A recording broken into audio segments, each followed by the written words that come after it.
Ah. Hey, salut la gang! Bon dimanche, bon 16e journée du Rhino Run. Là, c'est Émilie qui est back on track en force ce matin, qui va vraiment animer ça. Le sujet d'aujourd'hui, construire des relations de business avec succès. Puis je crois que c'est à long terme aussi de créer des liens avec ces personnes pour que ça reste dans le temps. Puis je me trompe peut-être parce qu'on n'a pas vraiment parlé, mais tu verras comment tu veux t'enligner. Mais je crois vraiment, oui, construire des liens avec les clients, mais je pense autre, tu sais, de partager, je ne sais pas comment l'expliquer, avec des personnes influentes, en fait, autour de toi. Donc, tu pourras nous enligner là-dessus. Donc, je te laisse la parole. Good! Donc, salut tout le monde, j'espère que vous allez bien. Merci d'être là, même si c'est dimanche, parce que des fois, le dimanche, on a nos commissions, bref, notre vie. Mais là, vous êtes présents, fait que vous rockez.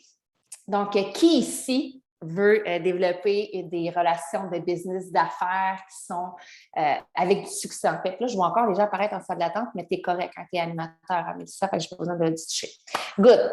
Juste, un petit peu là, j'ai juste vu Emma faire ça. Il y a juste Emma qui veut développer, pas Emma, excuse-moi, Daniel qui veut développer sa business. OK, il y en a plus que ça. Je pensais qu'il y avait juste elle. Mais en passant, Nancy, Jessica, Karen, Géraldine, Cathy, Camille chez Kuro Camping, Élise, Kim et Val. Pouvez-vous mettre vos caméras, s'il vous plaît? On est comme juste la moitié que je vois là, la binette. Merci, merci. Parce que franchement,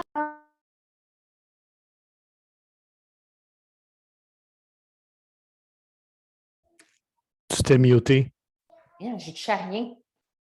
Je vous jure, je n'avais même pas les mains sur le guidon. Sur mon portable. Il s'est muté tout ça. C'est Mick qui me joue des tours. Il s'est dit, Kate, oui, c'est ton premier Rhino Run.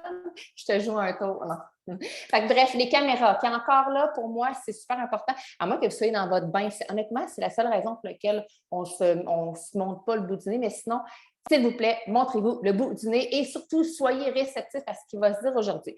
Donc, comme l'a annoncé Mel, effectivement, aujourd'hui, c'est un Zoom, un Rhino sur comment créer des relations de business. Oh, on est rendu à 22. Oh, yeah, vous êtes top.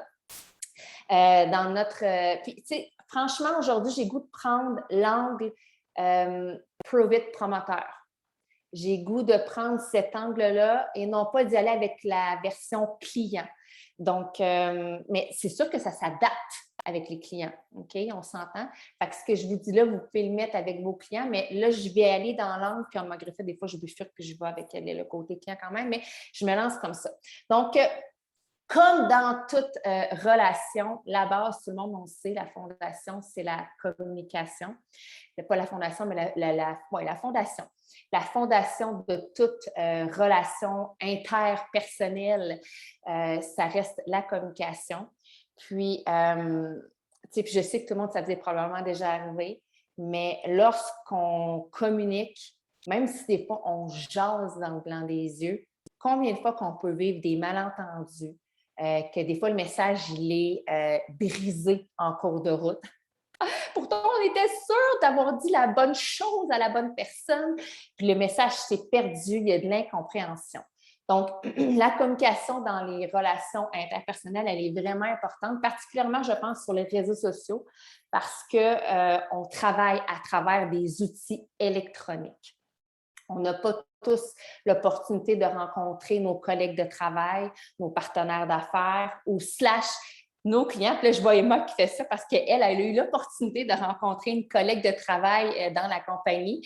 Donc, wow, c'est plaisant parce que pour ceux qui ne savaient pas, Emma est comme de l'autre côté de l'océan, pas à côté de chez nous. Mais bref, les relations. Donc, la communication, ça va toujours rester la base. On fait du marketing de réseau basé sur la communauté. Puis c'est vraiment important que les messages qu'on veut livrer ou les messages qu'on se doit de recevoir soient bien captés. À la base, il faut s'écouter. On dit souvent, on a deux oreilles, on a une bouche. Donc, il faut être davantage dans l'écoute que dans la parole. C'est pas toujours facile.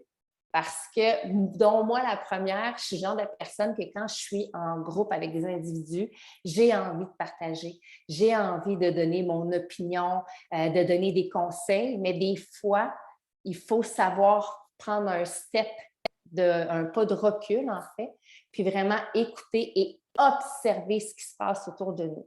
Donc, tu sais, tout le monde, on a cette envie-là, je pense, de vouloir partager, en tout cas, moi, personnellement, ça fait partie vraiment de mon ADN, là. C'est vraiment de prendre un pas de recul, puis de laisser l'autre devant soi parler. Comme on dit souvent dans la business, ce n'est pas à propos de nous, mais bien à propos de ce que l'autre devant nous veut, ce qu'il recherche.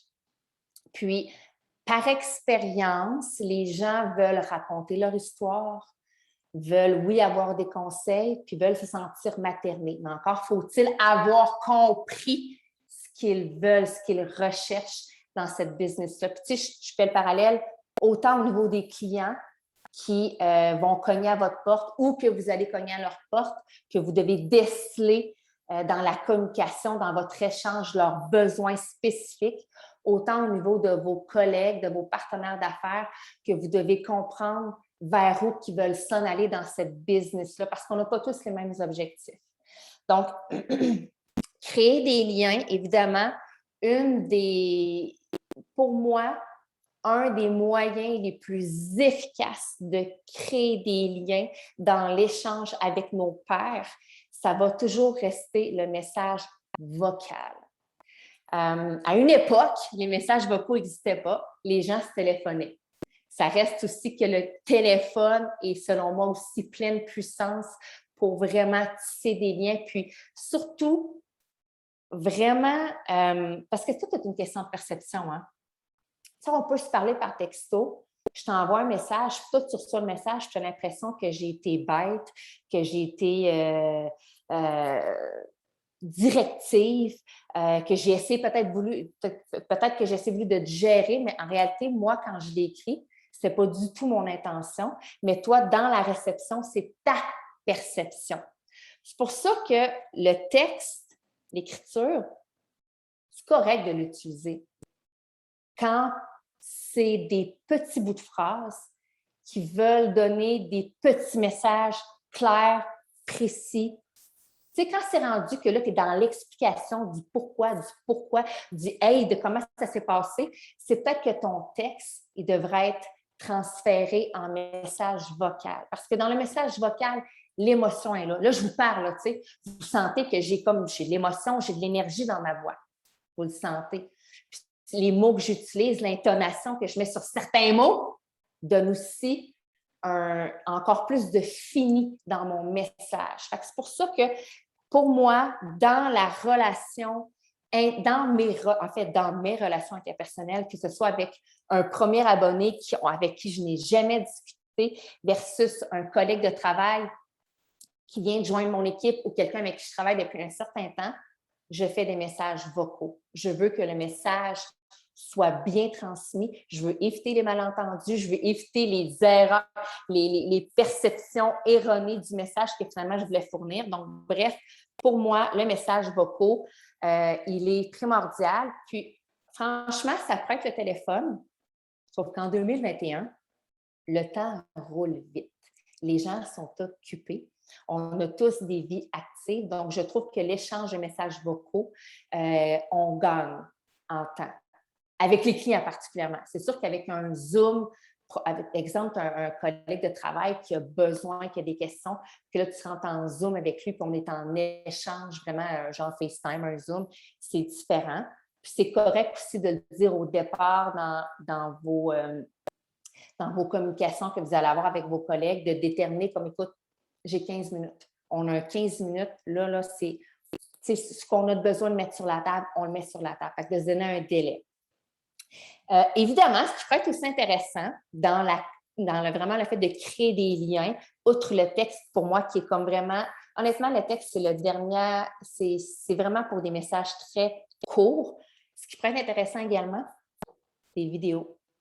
Donc, non seulement tu parles, mais tu te montres le bout du nez.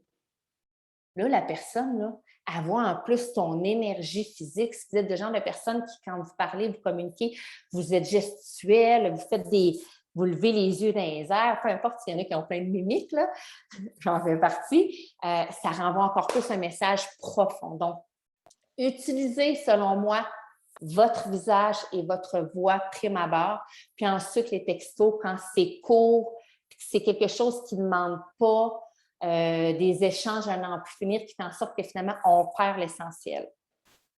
L'idée, en fait, c'est vraiment d'avoir un message clair pour travailler sur les bons dossiers avec la personne avec qui vous êtes engagé dans la conversation.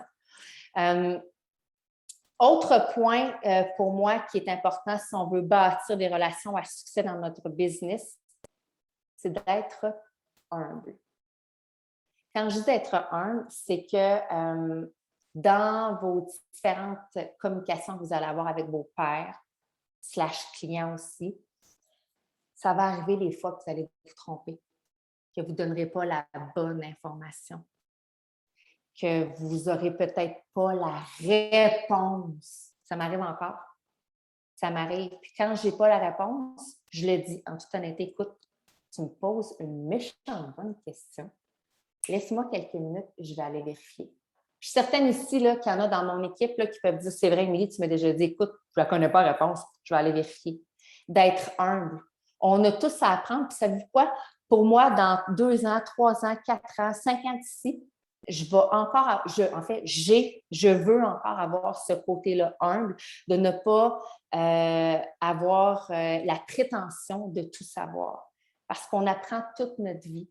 Puis en même temps, c'est important de ne pas se sentir attaqué, puis se cogner sur la tête, là.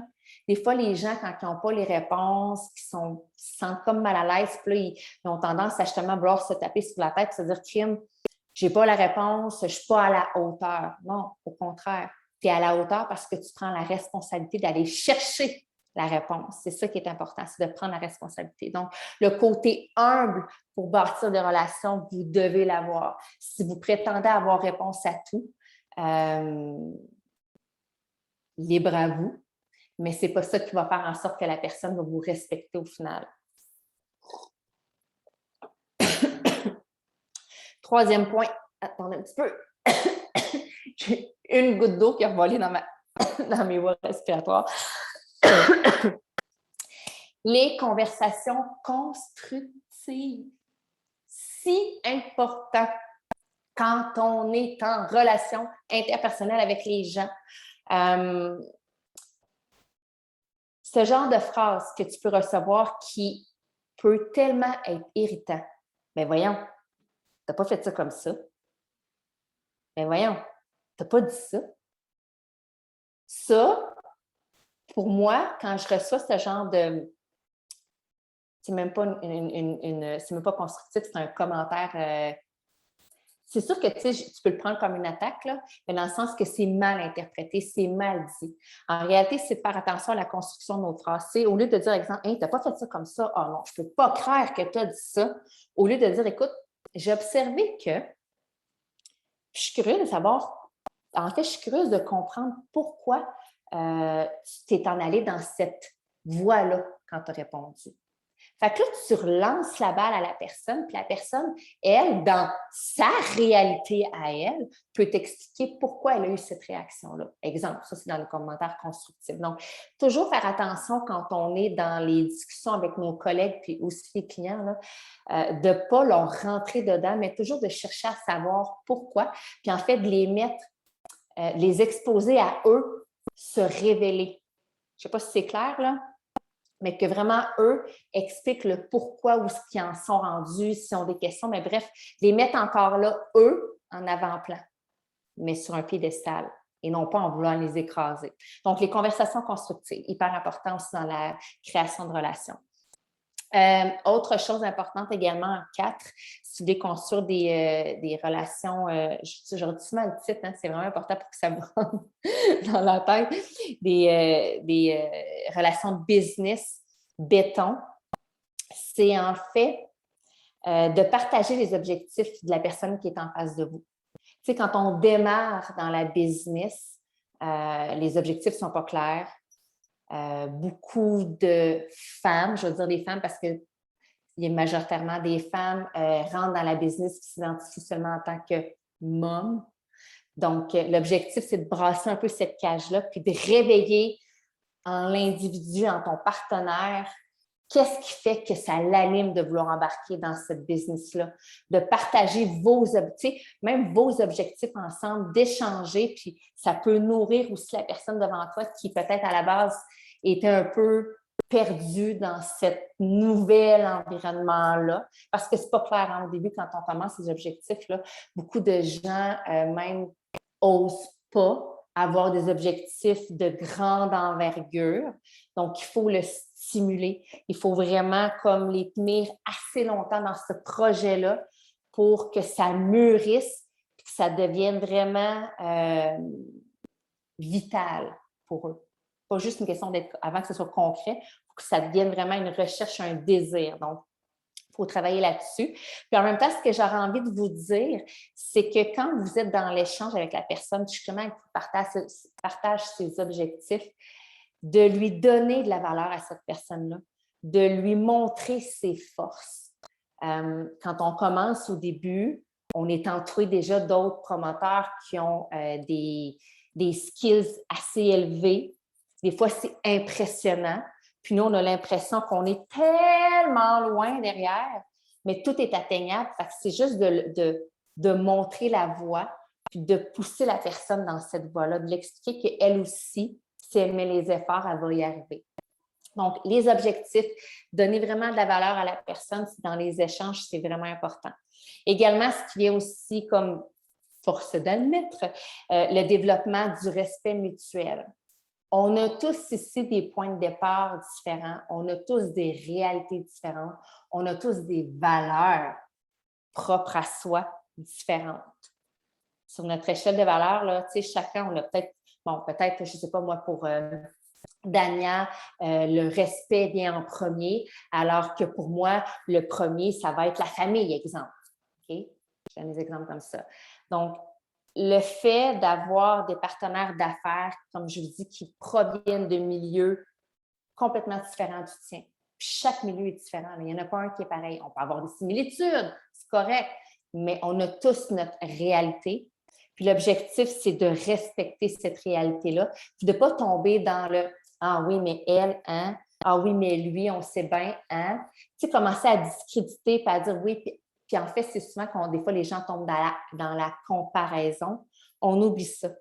L'objectif, c'est de trouver le bon qu'il y a en chaque individu qui fait partie de ta communauté. Trouve le bon.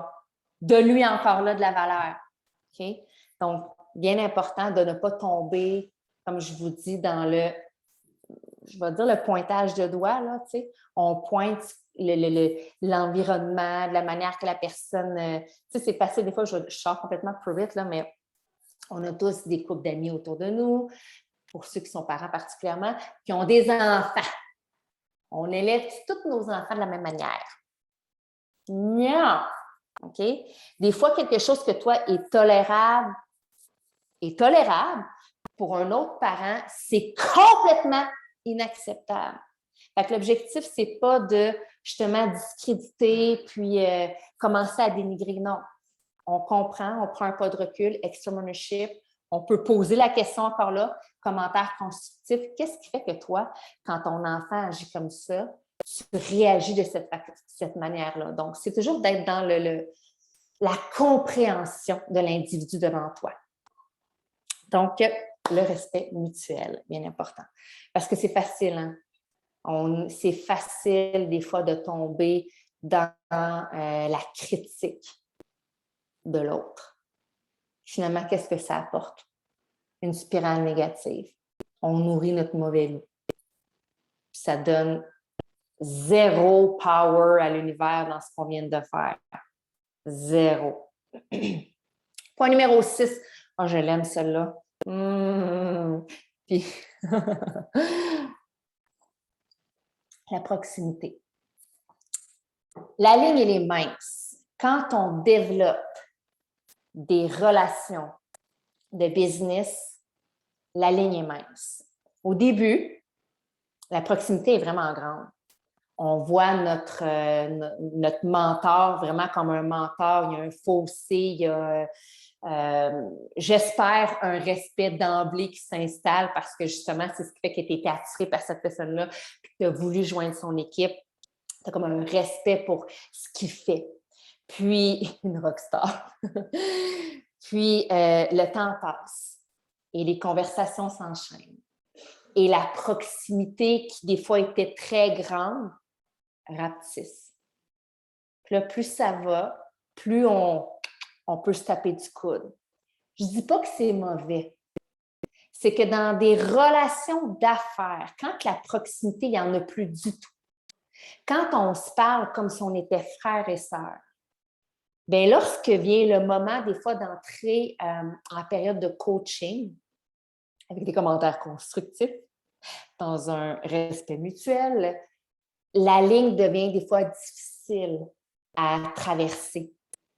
Parce que la personne qui reçoit le message, pour elle, puis, en passant, pour moi, quand on est en relation d'affaires, on est tout le monde des collègues de travail. Oui, tu as des mentors, mais au final, on est quand même tous des partenaires d'affaires, des collègues de travail. Tu es ton propre leader, Marie-Ève, Karine aussi, Alba aussi, Emma aussi, je suis mon propre leader, mais on se nourrit l'un et l'autre, on s'entraide, on se donne des cues, des fois, on se fait du coaching entre nous, mais ça reste qu'on est des collègues. Mais lorsque la proximité a été à un niveau a été dépassé, qu'il y a vraiment un côté friendship là, qui est développé 100 000 à l'heure, des fois, de revenir dans cette zone-là de coaching devient plus difficile. Ce que je vous suggère, parce que ça va vous arriver, OK? Moi, tu sais, dans le fond, pour mon propre exemple, pour vous donner un peu ce que ça peut donner, avec Camille et Mick, on a une proximité qui est extrêmement collée. C'est ma soeur, mon beau-frère. Donc, quand arrivent des moments où on doit se coacher, on se demande la permission. Puis, franchement aussi, il y a des moments où ce que je remarque, c'est qu'on compartimente. On est dans notre vie familiale, on oublie la business, on est vraiment en relation familiale. Alors que par moment, lorsqu'on rentre dans des périodes où est-ce qu'on parle de business, qu'on parle business, peu importe le type de sujet, c'est là que notre manière de se parler aussi prend un niveau différent. On est dans un momentum qu'on veut s'élever, qu'on veut grandir, donc les échanges sont différents. Donc ça, c'est un travail de toute une vie. Pour exemple, Camille, Mick et moi qui travaillons ensemble. Mais ça peut aussi m'arriver avec Mélissa, avec qui qu'on communique à tous les jours. Fait que je pense que vous le comprenez, là, cette proximité-là avec vos collègues de travail doit rester, en fait, compartimenter. C'est ce que j'ai envie de vous dire pour comme un peu clore ce sujet-là, de compartimenter. Quand vous êtes, on est dans un Keto Academy, exemple, puis là, on est sur la scène puis on danse. Bien, on est sur la scène puis on danse puis on a du fun, là. OK?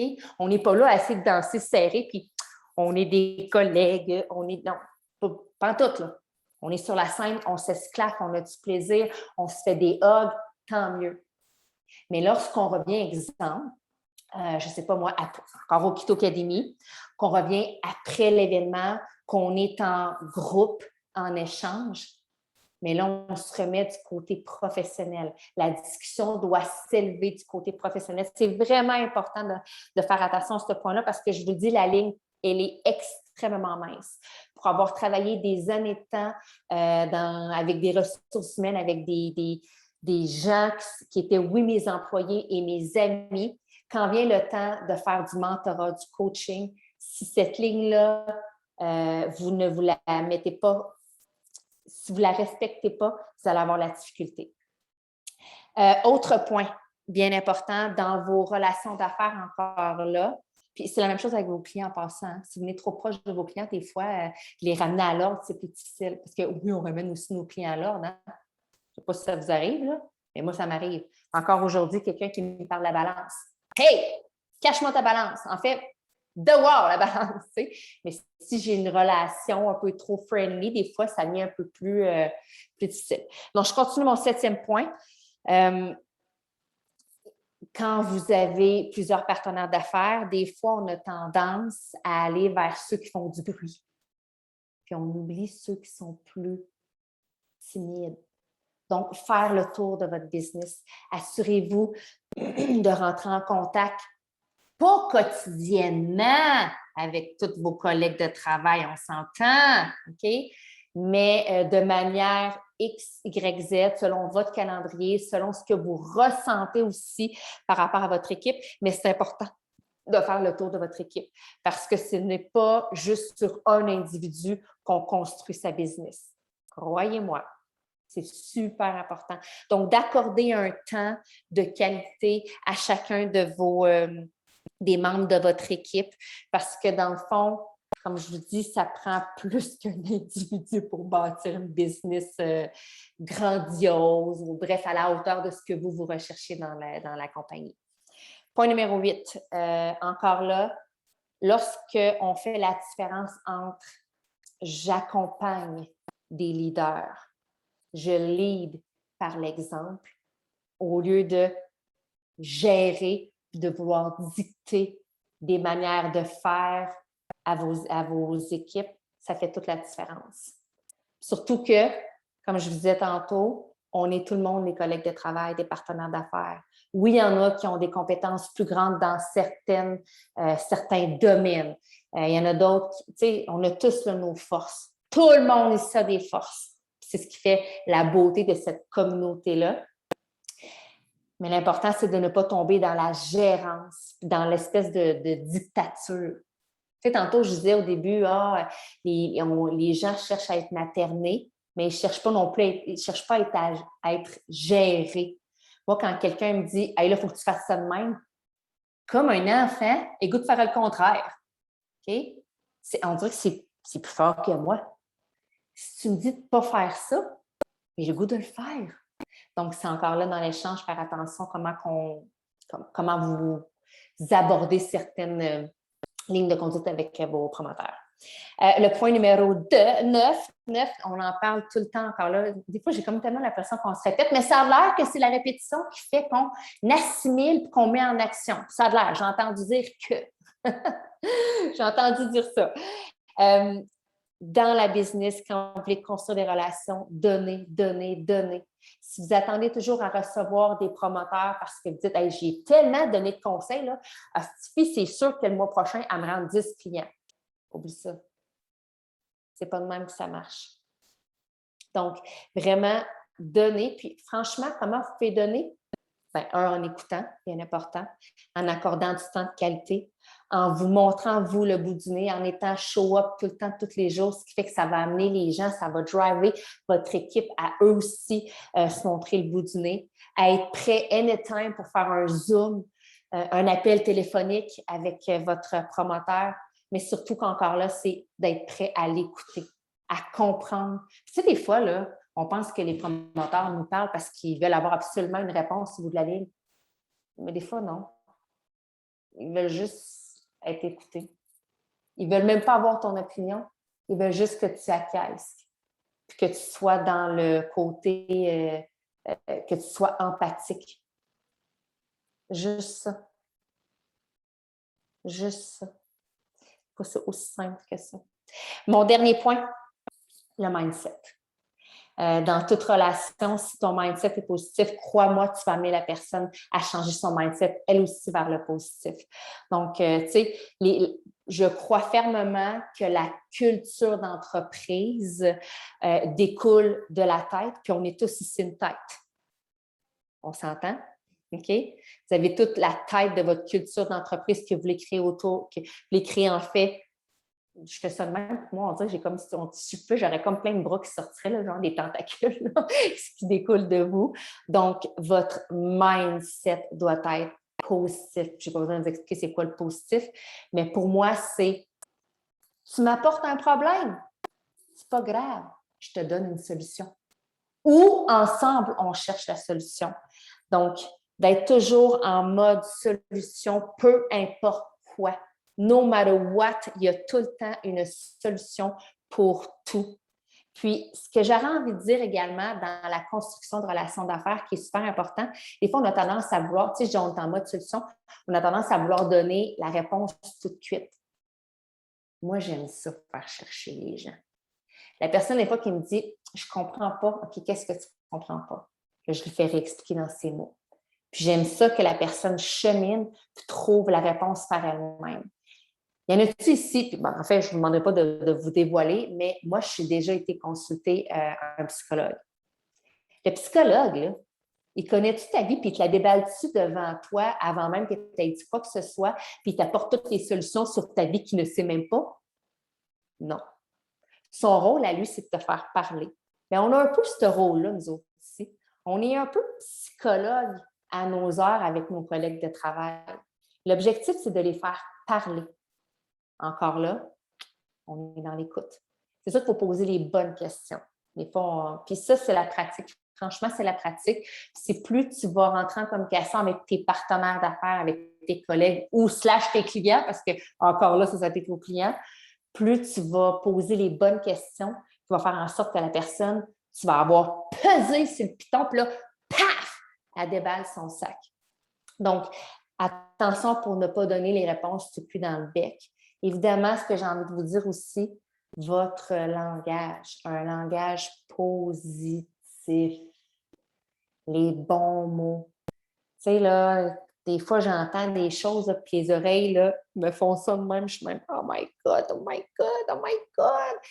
Quand tu es dans une proximité friendship, c'est correct si tu te laisses aller, puis tu sais que. Mais même encore là, moi, je pense que ça doit devenir un code d'éthique envers toi-même. Ton langage, le langage positif. Des fois, j'entends vraiment des choses grinçantes, là, puis encore là. Mais c'est tout le temps. Des fois, c'est juste, tu sais, comme là, aujourd'hui, j'en parle là du langage. Peut-être que la prochaine fois que tu vas te lâcher un espèce de whack ou un commentaire négatif, un peu. Puis là, tu vas te reprendre toi-même. C'est toujours une question de prise de conscience. Hein? Fait que c'est vraiment, oui, puis tu as raison, mais ça, c'est un travail de tous les jours, le langage positif. Puis, autre chose, mindset positif, pour moi, ça veut dire que tu ne rentres pas dans la victimisation. Donc, tu es toujours dans l'extreme ownership, tu es toujours responsable de ta vie. C'est toi qui... Tu sais, si ton voisin a réagi comme ça, c'est parce qu'il y a forcément quelque chose qui n'a pas été clair. Parce que tout est une question de perception. C'est vraiment... La perception, c'est fou. Hein? Quand tu réalises que... Meilleur exemple, je pense que j'ai déjà donné cet exemple-là. 2 enfants qui chicanent, frères et sœurs. Là, il y en a un qui dit... Tu as vu la situation, OK? Tu as clairement vu la situation. Il y a eu un échange assez intense entre les deux. Puis là, ils viennent te rapporter chacun leur perception de la situation. Les deux ont raison, mais les deux ont une perception complètement différente. C'est pour ça que c'est important de bien communiquer. Donc, voilà, c'est ce qui met fin pour mes 10 points pour vraiment bâtir des relations interpersonnelles, clients / partenaires d'affaires béton. J'ai 2 call to action pour vous avant qu'on pose les questions pour qu'on fasse un petit recap. OK? Donc, mon premier call to action, puis je l'ai fait avec les clients aussi parce que je trouvais que je l'ai mis plus partenaire d'affaires, là, mais je pense que vous êtes assez conscient que la relation se crée aussi avec les clients, puis ça, c'est comme quasiment un copier-coller, là, ce que j'ai dit là. Le premier, je vous demande d'entrer en contact avec 3 promoteurs de la grande équipe French Tsunami, puis de lui demander un conseil en or qu'ils auraient à vous proposer. Communication. On crée des relations. On entre en communication. Soyez clair dans votre demande parce que là, aujourd'hui, si je regarde, il y a 19 personnes connectées. Mais il y en a un paquet d'autres qui ne le sont pas. Fait à vous d'être clair dans c'est quoi vos attentes, qu'est-ce que vous allez demander à ces promoteurs-là. Donc, un conseil en or. Tant mieux, ça va nourrir en plus votre business à vous. Le deuxième, j'aimerais que vous rentriez en contact avec 3 clients ou 3 personnes dans votre entourage avec qui vous êtes déjà en communication, que vous assuriez que leurs questions ont été répondues. En fait, vous leur offrez de la valeur. Vous leur dites, écoute, je fais le tour de ma gang, puis je voulais juste m'assurer. On avait parlé de tel sujet la dernière fois. Est-ce que c'était clair? As-tu besoin qu'on en parle davantage avec des clients? 3 fois. Aussi simple que ça. Donc, voilà. J'espère que c'est clair. J'espère que c'est clair parce que sinon, ma communication n'est pas bonne. Merci, Émilie. C'est tout le temps intéressant de t'écouter. Je fais juste faire un petit recap des points.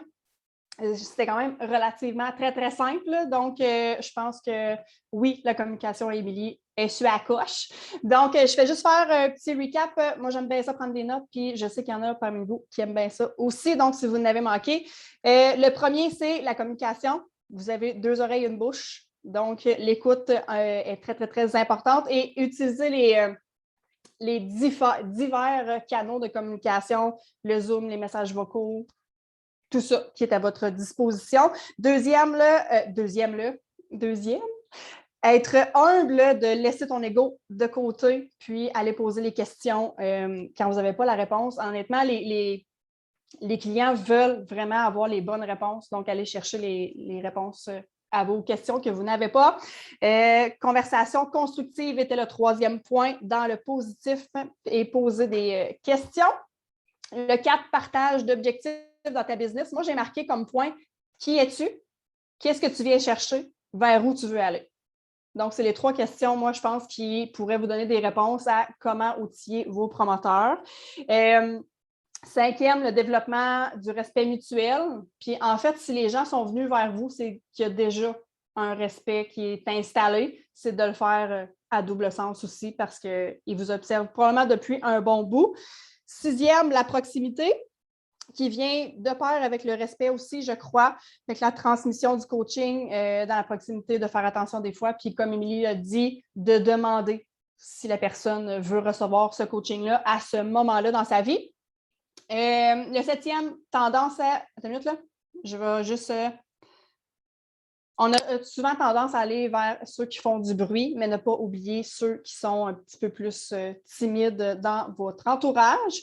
Le 8, je n'ai pas marqué vraiment le titre, mais j'ai marqué « ne pas gérer ». De vraiment d'être dans le coaching si la personne veut le recevoir. Puis, même le mot « gérer », vous devriez juste l'enlever de votre vocabulaire. Juste ça. Le 9, donner et ne pas attendre en retour. Le 10, c'est le mindset positif, de toujours voir une solution à peu importe le problème.